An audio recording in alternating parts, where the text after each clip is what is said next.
Hello, everyone, and welcome to the Knowledge Group's webcast, Ransomware. Are your backups safe?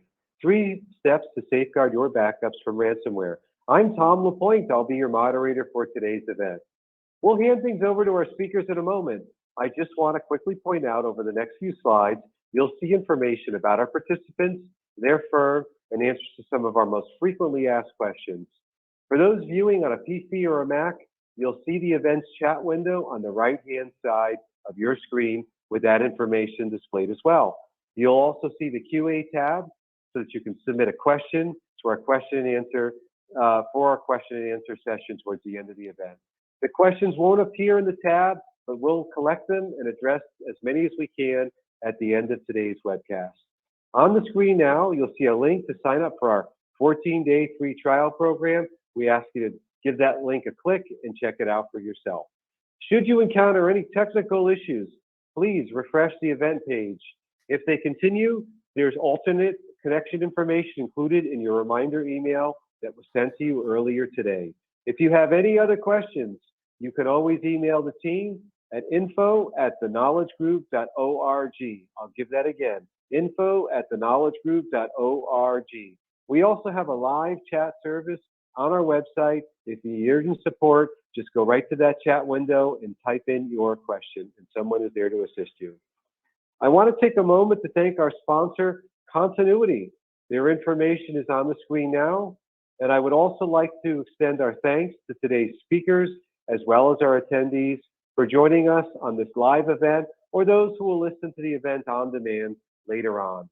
So we have 2 speakers, and I'm going to introduce them very briefly, and then I'll ask you to read through their extensive bios that's included in the materials for today's course.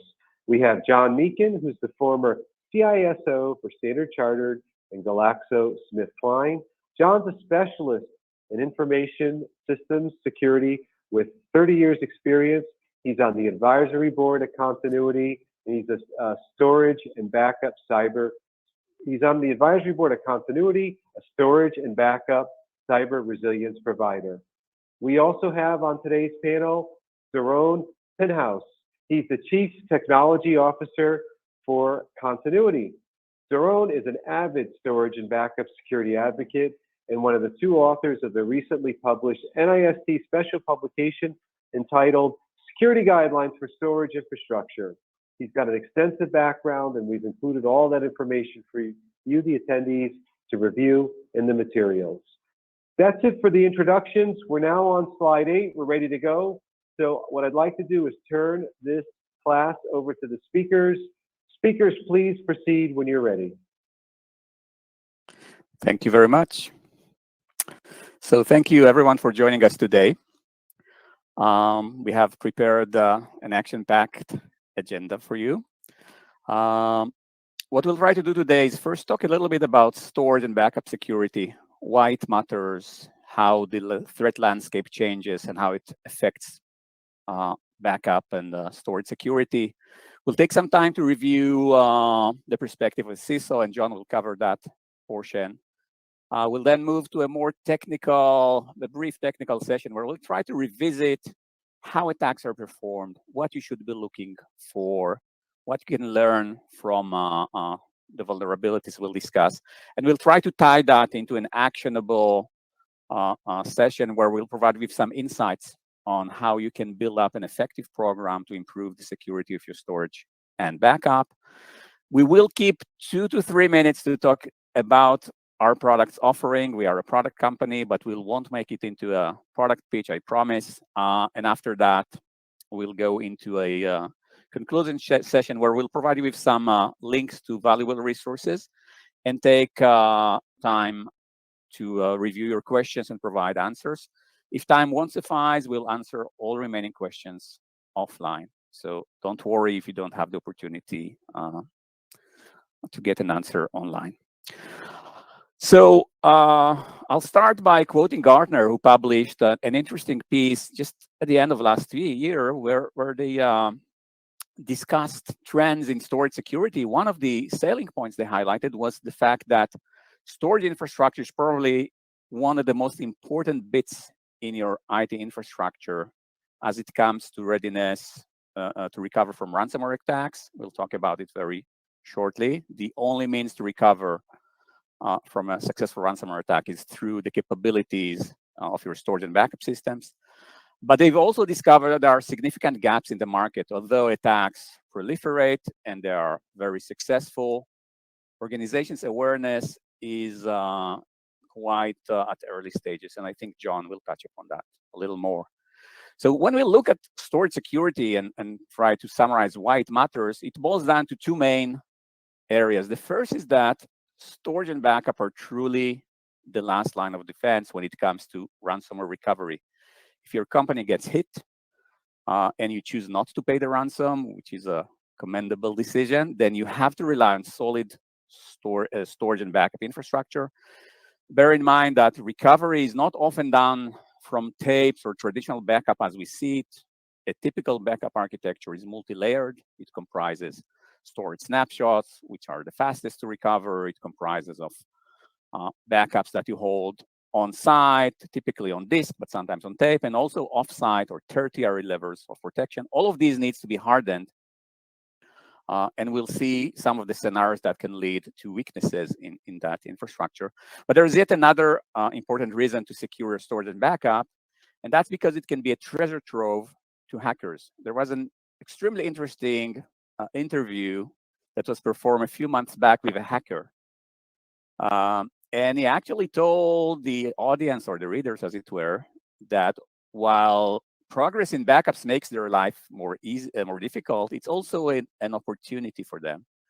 So imagine the modern backup scheme in an enterprise involves backups to snapshots, to local disks, to remote copies, and ultimately, people no longer manage offsite backups using tapes, at least in most cases. They just ship digital copies online to cold archives in the cloud.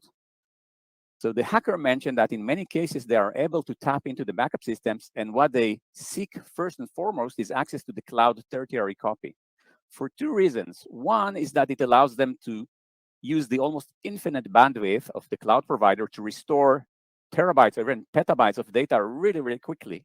Cloud providers have almost infinite bandwidth. And the other reason is that while they're doing it from the cloud infrastructure, it's almost impossible for you as a target to realize that something is going on. After all, there's no overhead on your network or your servers. And in most likelihood, siphoning data out from the cloud offsite backup will not trigger your DLP solutions. So take that in mind. We want to protect storage and backup, A, because that's our last line of defense, and B, because we don't want to make it into an avenue through which our data can be taken out. And so I also want to mention that those two types of risks are not science fiction. They happen day in and day out. If you'll just take a look at some of the news clips or search online, you'll see that a lot of talk is going about the growing sophistication of ransomware groups like Conti and Hive and Reevil that got close, and now there are rumors they're resurfacing. There are also experts in breaking up backups. That would be the first or second thing they do once they land, because that actually forces their targets to pay the ransom. And so with that, I want to turn the stage to John. Maybe, John, can you talk us through a day in the life of a CISO, or maybe even a grander scale? Take a little bit about the evolution of storage security as you see it, and share some of your insights. Yeah, sure, Doron. Yeah, it's interesting.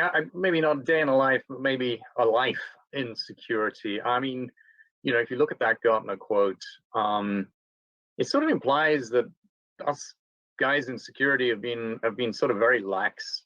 I mean, it's not as if backups is a new concept, is it? Let's face it. When I first started working in IT generally, I can remember working on a deck fax system, and the boring thing last thing on a Friday was to take the weekly backup. I remember lugging these huge, actually removable disk packs, as it was then, around to take the backup, and drumming my fingers as I waited for the overlong time it took to write the backups. So backups are as old as computing.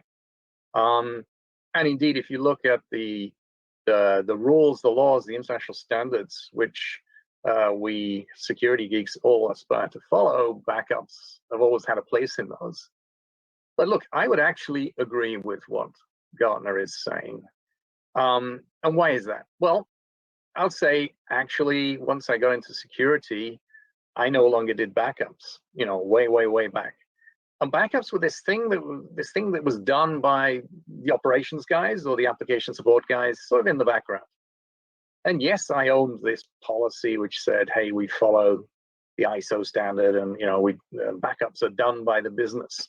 But they really weren't that visible a part of my role as a security guy and ultimately as a CISO.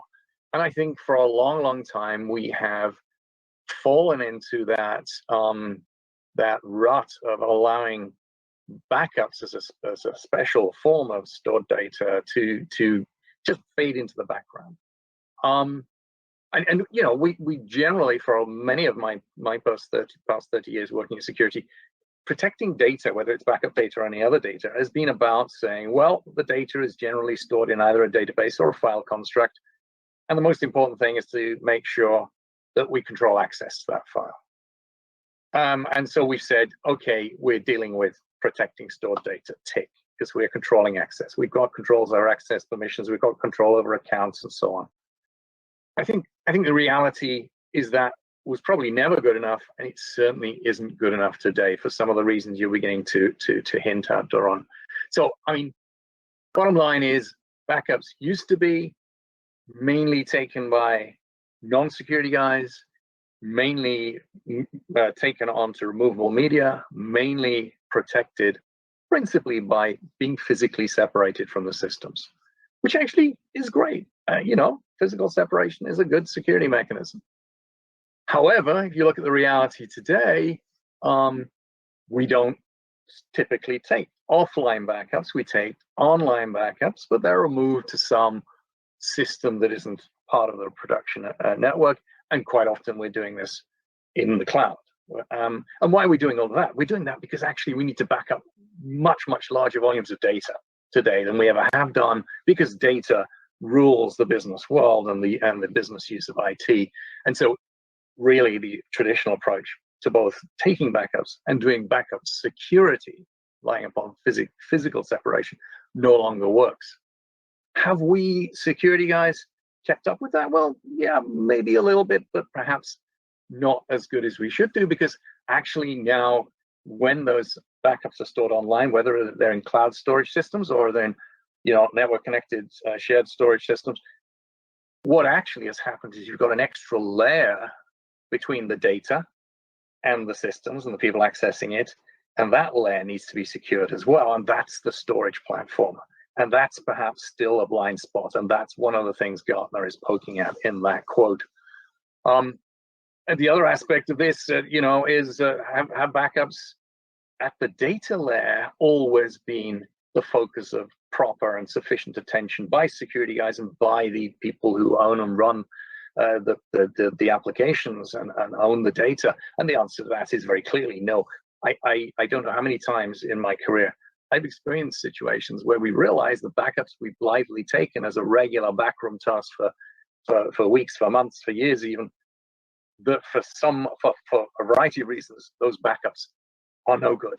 So when you have to come and recover, the data isn't there or the data is corrupted. And again, it shows that we perhaps have had a bit of a blind spot when it comes to the criticality of backups.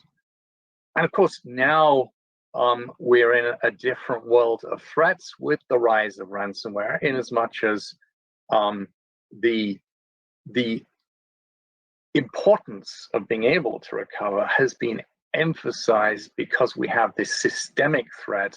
If you allow the encrypting ransomware to get into your network, then either the backups, they're online accessible and they're encrypted, or indeed, as Doron has pointed out, the more sophisticated hackers, the first thing they'll do once they get a foothold in your network is to make those backups unusable. So really now we're at a stage in the evolution of our profession where we can no longer think of backups as being unimportant or being someone else's responsibility. we have that nightmare scenario of backups being destroyed. And by the way, before someone shouts at me, hey, encryption, we protect backups now through encryption. All of the regulations, the standards say encrypt your backups. That does absolutely nothing to secure the backup if the ransomware hacker knows where your data is, and where the back data is, and can get at them and simply delete them.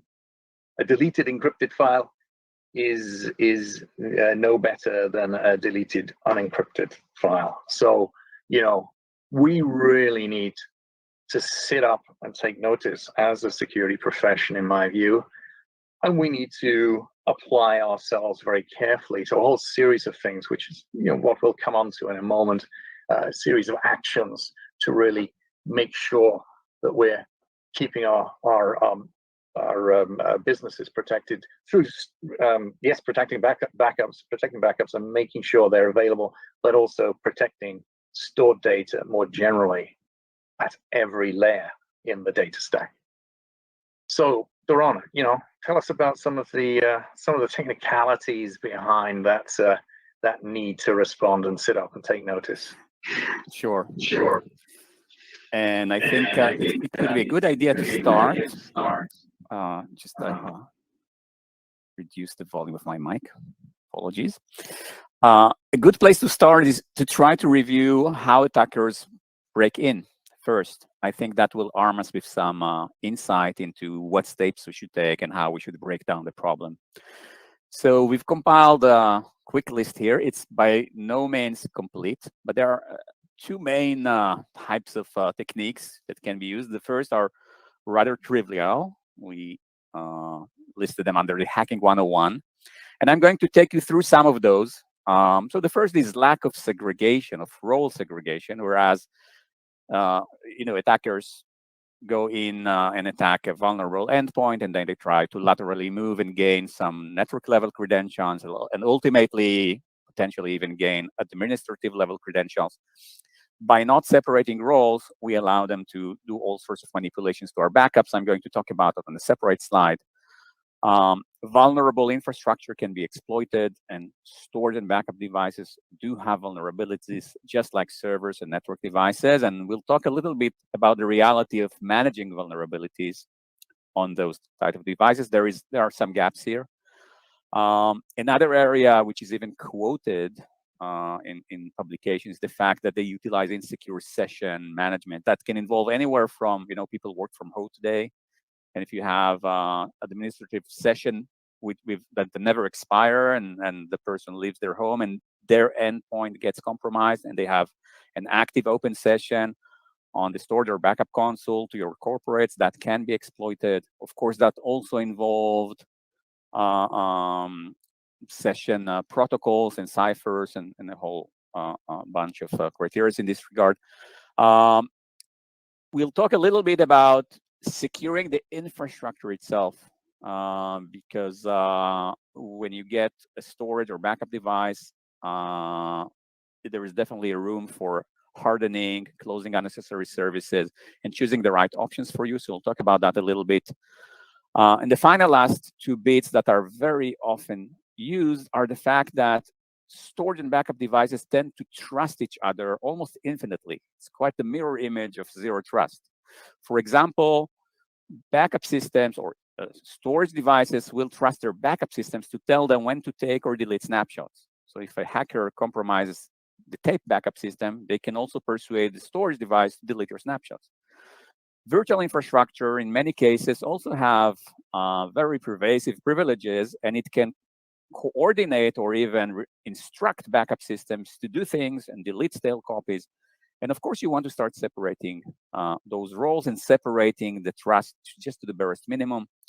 And the last bit is that in so many environments that we help bring up to speed as it relates to building up a secure storage and backup program, we find that there are management endpoints that are not documented but still kept in force. For example, you bring in a new technology, you set up a dev management console, you gradually deploy a production console, but you don't remove the permissions of the dev console. Sometimes we'll find them hiding, unpatched for years. That's a huge entry point. There are also more advanced techniques. We'll show maybe just one example of those, but they involve corrupting the software supply chain. So storage and backup devices do have their own OS, and it's possible to tap into that chain, and I'm going to maybe mention that in briefing. And there are also interesting strategies to poison your backups without leaving too much trace, and we'll see how it's done. So diving into the first category, lack of segregation, I think this one is fairly obvious. You don't want the same role admin role, that manages servers or an application to able to manipulate both the primary data and the copies. You have to separate them. So that's the first step. And in so many organizations, the same admin role can have both capabilities. But if you take that concept a little further, you may also want to separate the privileges required to manage each layer of data protection. So your stored array keeps snapshots. That's the first place that you'll go to restore data. Use one role for that, and even consider dividing it into an admin role that can set up new snapshots and change schedules, and an operator role that can just do simple restores, reads, writes, and check the status. So as to minimize the attack surface. And you can also consider separating those roles between different applications. There's absolutely no reason that if a hacker breaks into one of your applications, they'll be able to retrieve or read the data of the entire data center. So that's a very important point that can minimize the damage to your backup systems. Another important area is to make sure you close vulnerabilities. Now, storage devices span storage arrays, backup appliances, virtualization appliances, management consoles, even network fabric. As most of you probably know, a big portion of the storage networking is non-IP. It's not running on Ethernet switches at all. It's running on fiber channel switches, running fiber channel protocols. All of those devices have their own OS, which is often proprietary. Vendors will publish security bulletins, new vulnerabilities discovered. They'll publish remediation steps. They'll publish where to obtain patches or updates. But what many people don't realize is that your traditional vulnerability management tools don't really cover the storage OS, at least to a minimal degree. John, I may want maybe to take your perspective. As you are talking with organizations, running your own IT shops, what do you think was the perception of security teams?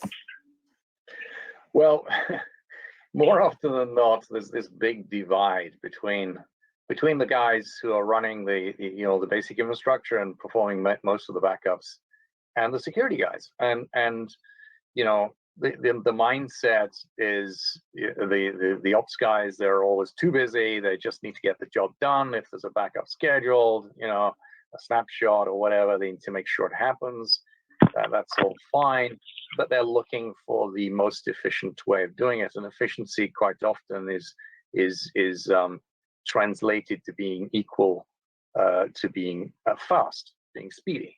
So, particularly if we're talking about the need for additional protection over the accounts, the access privileges, which are necessary to do backups or indeed manage storage arrays in order to protect the data. That's not an easy message for the security guy who's pointing at those vulnerabilities to come in and really persuade these guys to, in their minds at least, be slower, be more careful, have more hurdles to go through. So let's be clear about this. Even if we all accept these additional vulnerabilities that we now have that impact the integrity and the security of our backups, we have a real task to do on the security side of understanding the challenges the guys running the systems have, and making sure that we spend the time explaining why we're saying these additional controls are necessary. And that's no mean task, and it's not going to happen overnight. Yeah. So it also means that security teams are flying blind without instruments in a stormy night, right? So take a look at the traditional vulnerability management tools. They'll provide you a view of what's being patched, what's missing. Let's take Log4j as an example. There was a lot of hype around it. There was a rush to incorporate new signatures in vulnerability management tools, and organizations had the opportunity to close a lot of those gaps. But we can still come in and scan environments today where we actually go ahead and scan the storage switch, storage device, storage array, and still find that the same log4j vulnerability is not patched, simply because no one actually knew that these are blind spots, that they are not covered And by traditional that's tools. absolutely That's a absolutely gap that right, needs to be Doron. closed. Yeah, absolutely dead right. And you know what we need to do is leading the discovery of these vulnerabilities, but equally, in order to overcome that natural sort of divide between us and the frontline ops guys, we need to be able to give them very, very clear advice as to which vulnerabilities are the most important to fix, to remedy, to patch, whatever the action is, and included in that, in the context of backup storage, it may be that involves us saying, hey, fixing these vulnerabilities in the storage system is more important than patching the last, Patch Tuesday set of patches. We need to help them by giving them that very clear risk-driven priority. That's really important. Yep.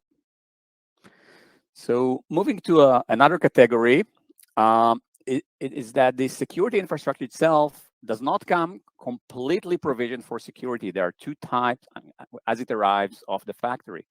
There are two broad types of areas you want to pay attention to. The first is to review the defaults.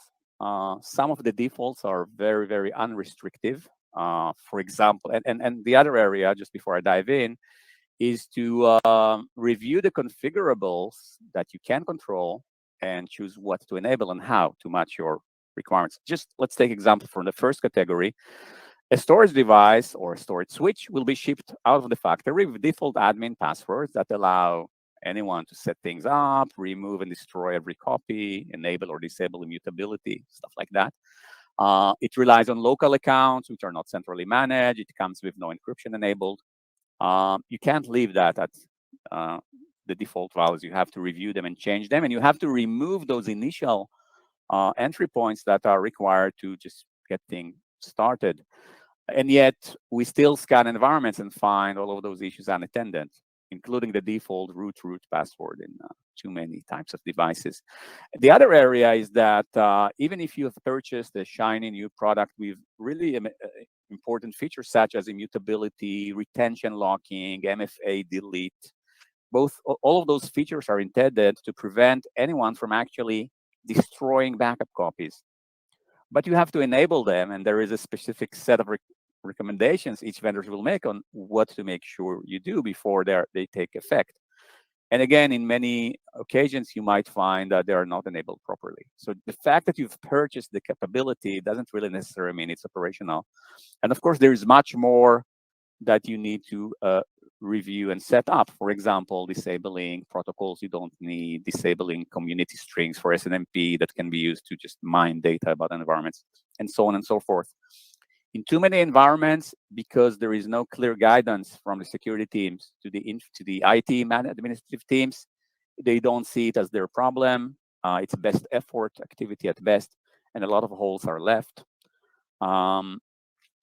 And just maybe let's take one more example from the more advanced technique side of the road, poisoning. So let's say, even if you've managed to set up backups using immutable copies and your offsite copies are completely untamperable, there are still or there are still ways for attackers to try to manipulate your restore capabilities. One of those is a poisoning strategy, where they can try to influence the backup process without really deleting anything.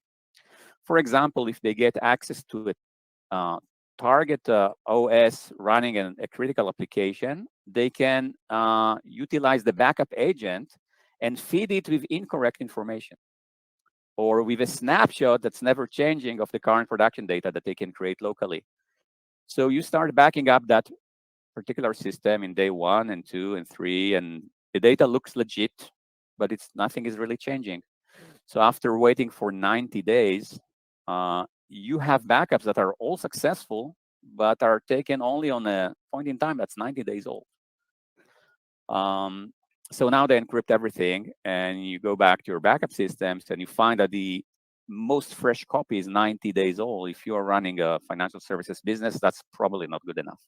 Or even a hospital. Imagine that there is a surgery tomorrow, planned for tomorrow, and you have nothing of the dated medical information from the last 90 days. That's, you probably closed down the hospital for months. So that's just one way to poison. There are multiple ways to attack the backup system, change the policies, swap the volumes to backup. And all of those will lead to the fact that you have solid backup, but it doesn't contain what you really wanted. And I think John mentioned that earlier, that in many cases you reach the backup and try to restore and find out that it's not really what you thought it is. Of course, the remedy would be to test more frequently, to have comprehensive testing, to enable logging and auditing, to see exactly what's happening in the backup process, to detect anomalies. So before jumping to the next phase, we just wanted to trigger your imagination here, so we can look at a more organized approach to handling and managing and building an effective program to manage risk. Before doing so, I'll also say that we'll show that on the resource section at the end. We've run an interesting survey late last year where we published the result of the analysis of around 6,000 storage and backup related security incidents, just to understand what's the state of industry as a whole. There was a primary focus on the research on financial services organizations. The results were quite alarming, and you can take a look at that report. I won't describe everything, but on average, a storage device had 2 to 3 critical misconfigurations. So definitely that's something that needs to get fixed. So John, would you care to walk us through some of the steps to build a better plan? Yes, thanks, Doron.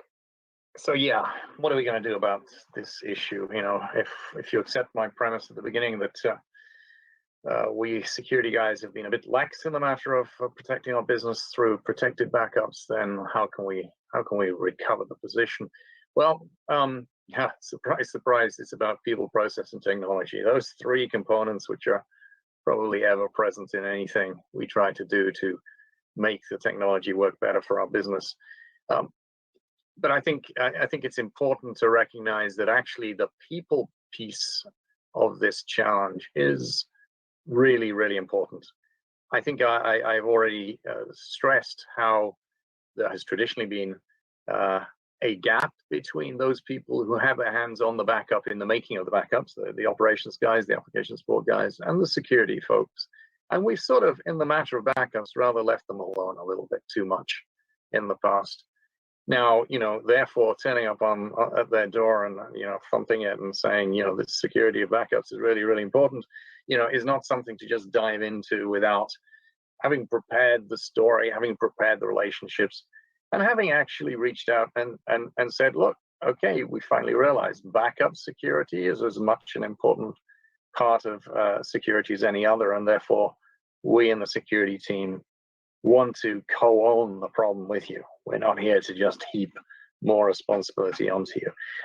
But of course, you need to be able then, having established that co-ownership between those, actually, it's really 3 critical parties. It's the people who do the backups, operations guys, it's the security guys, and it's the people who own the data, whether they're, you know, the application team or whether that's in fact the business owner who owns the piece of business supported by the data and the application.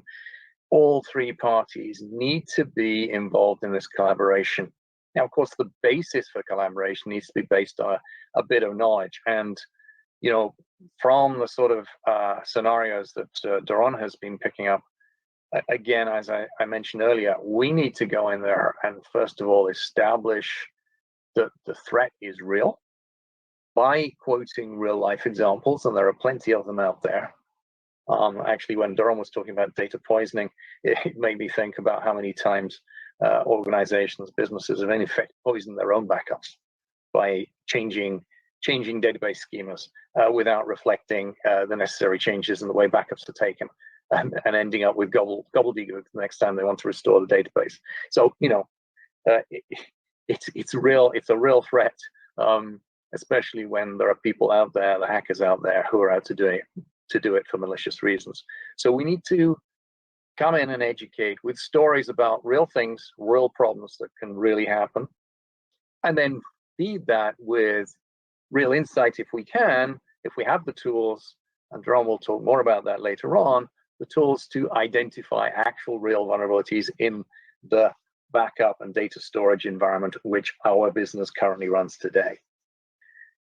However, there's Pardon the another brief interruption. Pardon the brief Sorry. interruption. From the knowledge group. And I Yep. just want to give speakers a friendly 10-minute warning in terms of time for this particular segment. Back to you. Thank you, Tom.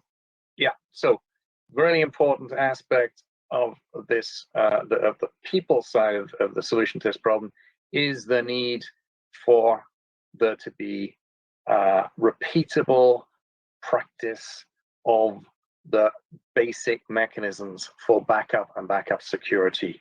It's something that can very easily fall by the wayside, fall down the priority order for those people who are engaged in this collaboration I've talked about.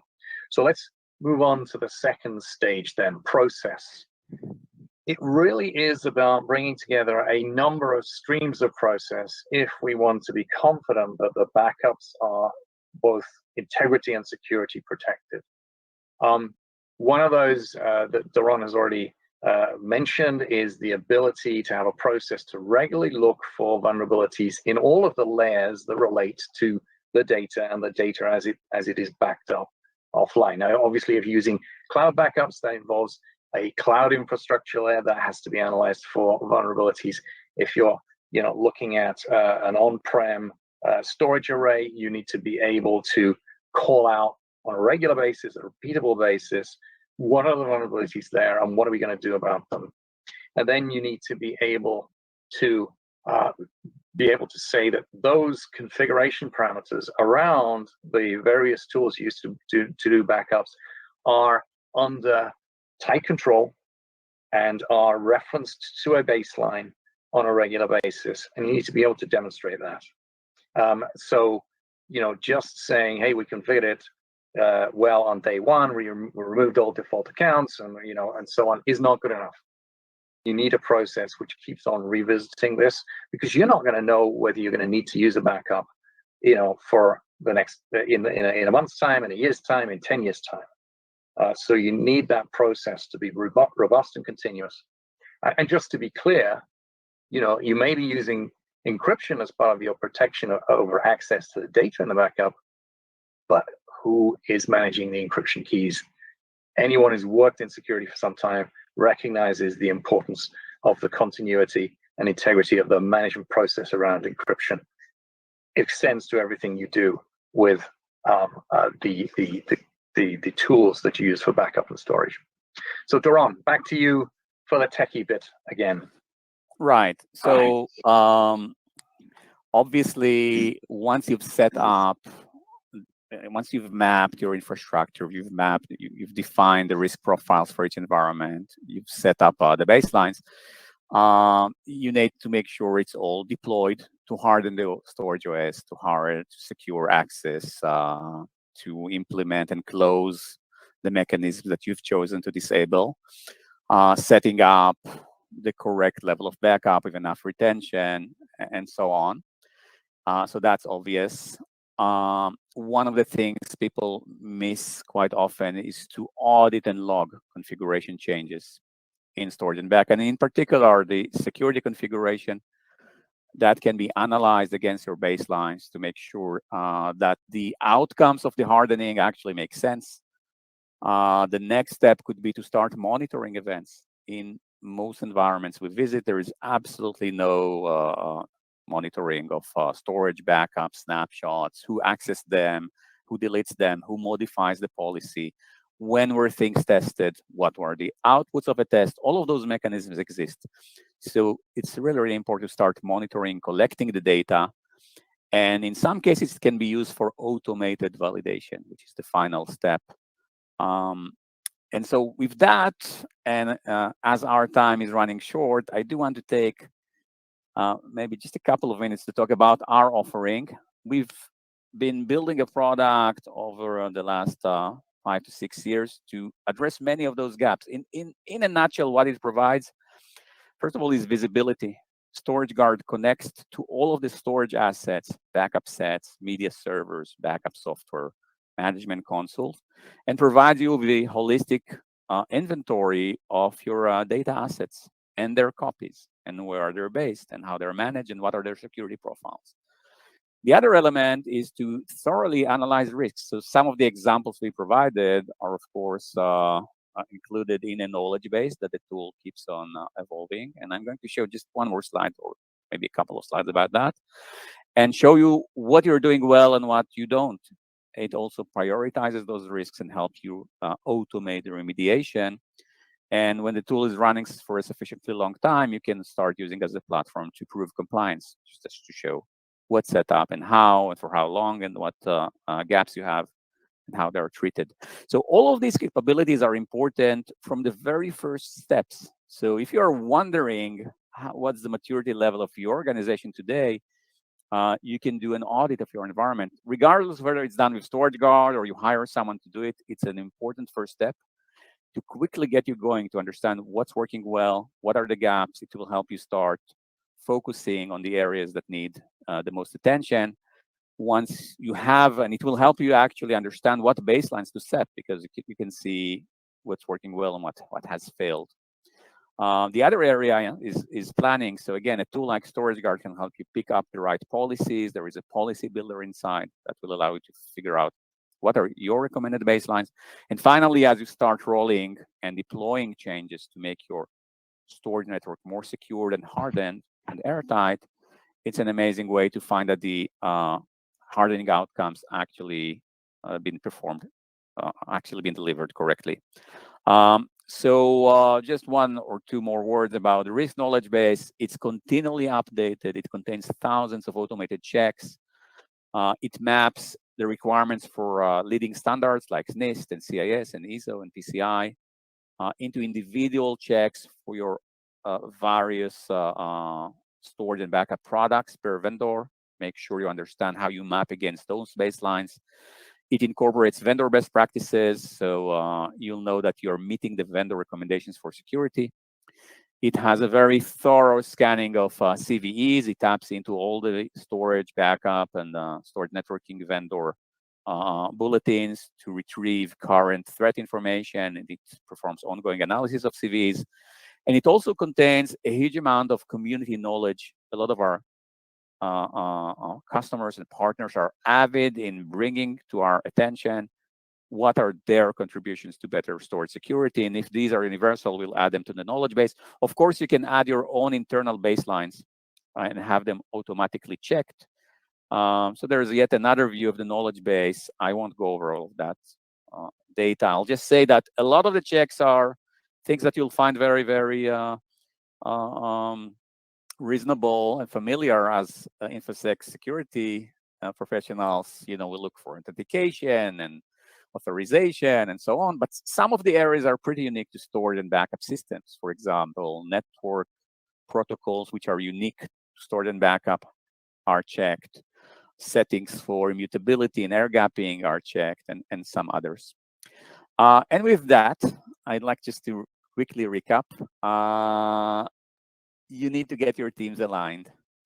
You need to build up your knowledge and map the infrastructure and start to build a more comprehensive view of what you'd like to accomplish that meets your business goals. There are a lot of resources to help you going. I'm going to show some of them on the next and final slide. And then you can build better processes. We are strong supporters of the notion of adding storage into existing processes rather than setting up specific processes just for storage and backup. You want to make your incident response plan containing incidents like what happens if my storage array gets deleted, or an archiver gets deleted, or backups get deleted, and so on. And you need to build a program to validate on an ongoing basis how well you're doing. So before turning to the question session, there is a lot of information on our website, whose address you can find below. There are some links to the NIST storage security guide that Continuity has taken part in creating. There is a number of interesting surveys that will show you some of the more common risks the industry suffers from. You can review those together with your team. It will get your teams thinking together. There's a lot of insights from your peers. So there are CISO interviews and community advice there. And yeah, you're more than welcome to visit. Of course, feel free to give us a call if there is any interest of scanning your environment quickly and figuring out how mature it is. With that, we can turn into the Q&A session and the closing words. Thank you very much. This is Tom LaPointe from the Knowledge Group. That was John Meakin and Daron Pinas from both representing Continuity today. And a terrific presentation. I'm going to, I've got a list of a few questions. We don't have a huge amount of time, but we certainly have enough time to delve into some of these topics. And then I'll give the speakers a bit of a heads up. What we always like to do when we close webcasts is we'll give you an opportunity to give your closing thoughts. And what we're looking for, or what we suggest, is maybe pull the one or two things out of your presentation that you found that you feel the audience should be should be the key takeaway. If they don't remember anything, what should be the top one or two things that you think the audience should leave this presentation with? So that'll be at the end of the presentation, but I always like to give you an advance notice so that we don't surprise anybody. All right, so let's take this first question here, and this is available to either panelist participating today. Do you see any changes related to, looks like, auditing requirements, specifically for storage and backups? So maybe, Daron, I can pick that one up. Sure. So do I see changes to auditing requirements? Yes, I see changes being made to some of the international standards, which are emphasizing the importance of backup and backup integrity, which tends to be what then drives the audit process. The content that auditors incorporate into their audit schedules for systems, and certainly for the external auditors conducting regulatory audits, that will certainly mean that there's going to be more emphasis in their work going forwards. There's another sort of angle to this, which is related to third-party expectations of how you secure your backups, and that is cyber insurance. Many businesses, particularly large ones, have been participating in the market, getting cyber insurance added to their other insurances over the last 5 years or so. And the insurance market has been sort of an evolving one, a developing one, and a maturing one. However, of course, with the ransomware outbreaks that we've experienced, that market has taken a hit. The market's got very tight, and partly in response, the insurers have started asking much more probing questions in the lead up to negotiating an insurance policy and a premium, and therefore, be aware that questions on how good your backup approach is and how secure they are and whether they're segregated, encrypted, and so on may come from slightly left field, but the impact on your business could be quite dramatic, either in the size of the premium that you end up having to pay if the insurers don't think you're well protected, or in fact in you not being able to obtain cyber insurance. So bear that one in mind. Okay, any more comments to that? Go ahead. Yeah, I can only add that over the past 12, even maybe 18 months, we've been approached by organizations who actually mentioned the main reason they've taken initiative to pursue better storage security was because they have been asked about, especially in financial center, about particulars of their storage security. They were asked to show inventory of their data catalogs to prove that certain action has been performed to harden those environments, and they were completely at a loss because none of the existing inventorying and policy management tools really cover storage. So that's something that you should potentially want to start paying attention to, just to be ready. Okay, that's great advice. Always be ready. No one wants to make these decisions after the fact, so be ready to anticipate. Okay, good. All right, let's move on, and we're running out of time here, so we have to budget our remaining time wisely. So what developments, I would suggest we modify this to maybe read more like this. What significant developments, or what are the most significant developments taking place with regard to cyber insurance requirements? That's interesting. I get that question a lot as well. I've been talking to people about some cyber insurance topics. So how do the speakers want to weigh in on that?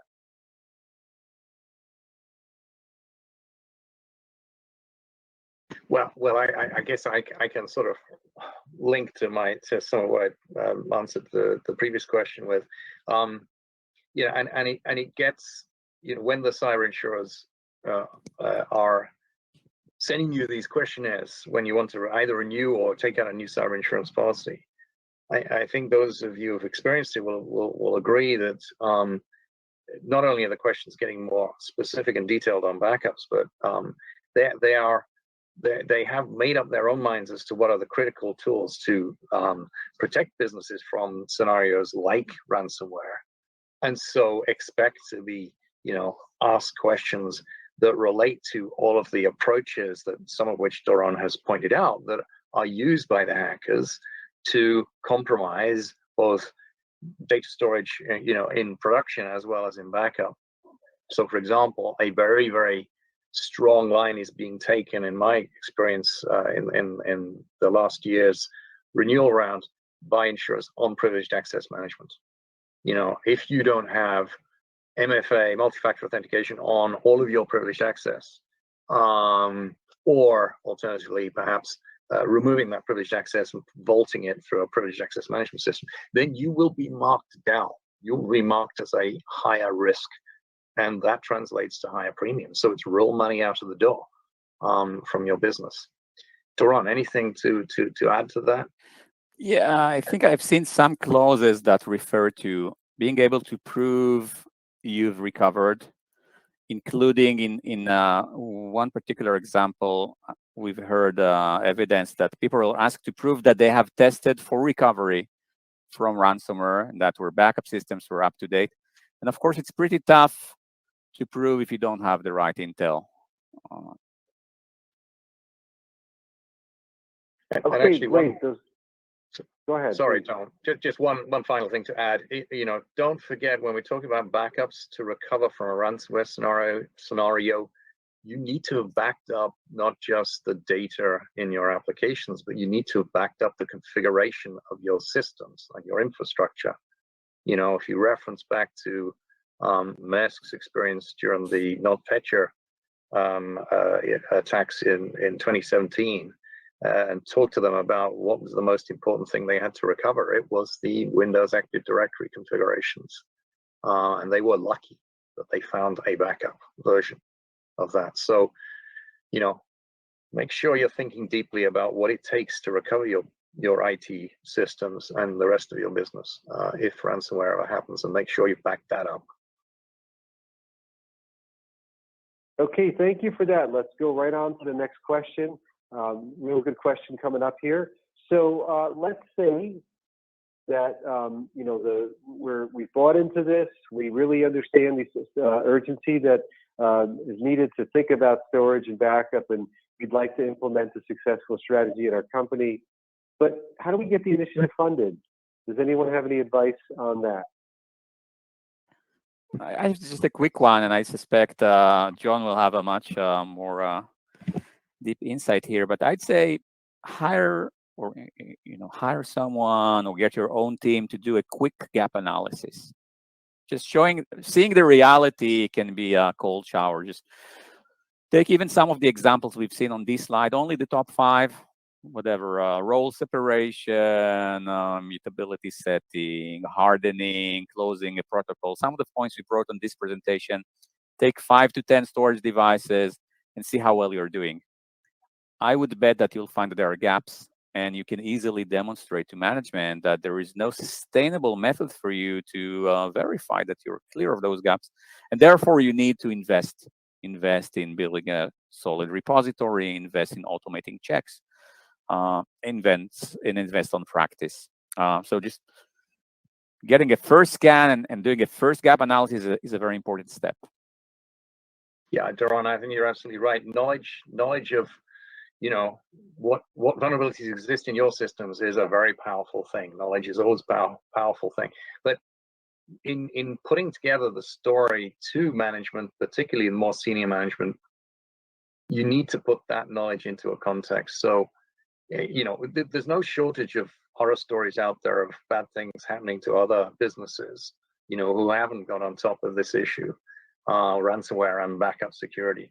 No shortage of those stories. So take those stories and don't just regurgitate them to management to scare them. Take the stories, do some research, look at the way the attacks actually took place. And there's generally quite a lot of data out there. And then take what you found about what's not perhaps entirely secure on your system and relate it to the way those attacks took place. That way you can be truthfully saying with force and with credibility to your management that if we don't tackle these issues, that could happen to us. Because after all, you know, management hears lots and lots of claims for spending more money on everything. So you've got to relate it to a real world feeling, if you like, of how bad it could be for the business unless they believe you and give you the money. Those are great answers. So what I'm hearing from the speakers is identify those gaps and then maybe present a few what if scenarios to let them know how those gaps, what those gaps could turn into in terms of vulnerability and their impact. Excellent advice. Thank you very much for that. And so that'll be all the time we have for questions at this time. So what I'd love to do, we only have 3 minutes left. So let's go ahead and finish up with those final thoughts. And I think the best way to do that would be for each of the speakers, we'll go, you know, in no particular order, but I have John and Doron listed in the order. We'll just ask each one of you to give us 1 or 2 or 3 of your key takeaways, you know, the things that your audience should absolutely take away from this presentation, think about as they start to think about, you know, this topic. Okay, so if I start with my top 3, I made big play earlier about, you know, backup security and storage security generally is a people thing. It's a people thing in as much as you need to reach out and collaborate with those other parties I called out earlier. So that's number 1. Don't forget the people side of it. Number 2, actually, I didn't stress this as much, but I would say it's really, really important. As the security guy, probe as to whether backups have been tested. Because actually there's no more telling thing than, you know, persuading your colleagues to try and recover system X or system Y, and they discover actually the backups don't work. All of the backup process is unwieldy, clumsy, and it'll never work when you're in a real emergency scenario. And that helps, if you like, prepare their minds. And then thirdly, I think Doron is absolutely right. And we said it a minute ago, knowledge is a very powerful thing. Tool yourself up in whatever way you see fit to at least know what insecurities are there that affect your storage and affect your backup. So those 3 things. Yep. So they resonate and overlap some of my points. So I'll just say, first of all, bear in mind that there is a time axis here. If your organization hasn't been hit, you still have time to secure your backups. Figuring out that you are not secure enough after you've been hit is not a good idea. So just put a little bit of urgency. I'd say, yes, learn, do your homework. There are very good resources out there. There is the NIST SP 800-209 that got published. I know ISO are working on a much more comprehensive version of their 27040 guidance document for storage and backup that's expected next year. So there are great resources on our side. So take the time to get familiar with the risk landscape and build a program. And maybe the last bit is, I think, that clear, and I think John actually mentioned that, clear line must be drawn in the sand, and InfoSec team should take overall responsibility, in my mind, or someone should take overall responsibility over the security of storage and backup. you cannot really rely on IT teams to do that for you. So it takes a clear definition of owner responsibility. And I think IT should be able to know what InfoSec needs them to report to, and they need to get some clear guidance. Absolutely. These are my points. Well, thank you very much for those key insights. I'd like to thank our speakers, John Meakin, Daron Pinas, and of course, I'd like to thank our sponsor, Continuity, for helping us put together this terrific event. I'd also like to thank the audience who invested their time with us today, and I hope we made that investment of your time a wise one. That's about all the time we have for today's event, speaking of time. A couple of quick reminders before we disconnect. Firstly, if you have a question that we did not get to, you can reach out to our speakers directly with the information on the screen or in the materials. Finally, if there are any questions about anything that I've mentioned or any other issues, please send those directly to the Knowledge Group. Our email is info@theknowledgegroup.org. That's info@theknowledgegroup.org. And a member of our team will get back to you. Don't forget to follow us. We're on LinkedIn, Facebook, and Twitter for more news and events coming up. You can hear about our speakers. Well, our speakers will cover future events with our Knowledge Group podcast on iTunes and SoundCloud. So go to iTunes and SoundCloud. There's a link directly on our site, and you'll get some keen insight on some of the events we have coming up, behind the scenes type podcasts, very interesting podcasts. So that concludes our webcast. Ransomware, are your backups safe? 3 steps to safeguard your backups from ransomware. On behalf of our sponsor, speakers, myself, and the entire Knowledge Group team, we hope you enjoyed today's webcast. We look forward to seeing you at the next one. Take care and bye now. We ask everyone at this time to disconnect your lines. Have a great rest of your day.